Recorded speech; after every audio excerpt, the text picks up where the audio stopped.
Yo, what's up guys, welcome back to the channel, and today I'm going to show you how to apply for a construction loan on Twoguysfinance. All right, it's going to be a quick video. We're not going to waste much time. I'm just going to give you guys a quick step-by-step guide on how to get this done. So let's jump straight into it. Now the first thing you're going to want to do is to go to the Twoguysfinance website, and there you're going to click on construction loans.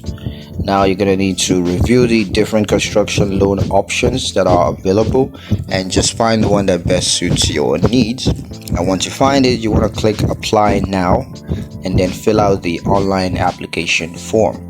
Now on that form, you're going to need to provide required documentation such as proof of payment, proof of income, and property information. So once you provided all of that and filled out the form, you just want to review and agree to the construction loans terms and conditions. Be sure to go through that properly. And once that's done, you're going to receive a construction loan decision.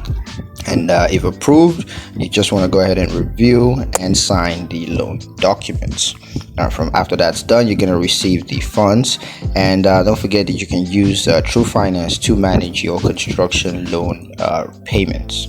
So yeah, that's pretty much it on how to apply for a construction loan on Twoguysfinance. Hope you guys liked the video. Hope you found the information useful enough. If you did, like the video, comment down below, let me know what you thought. Share the video with your friends and subscribe to the channel if you haven't already, and I'll catch you guys in the next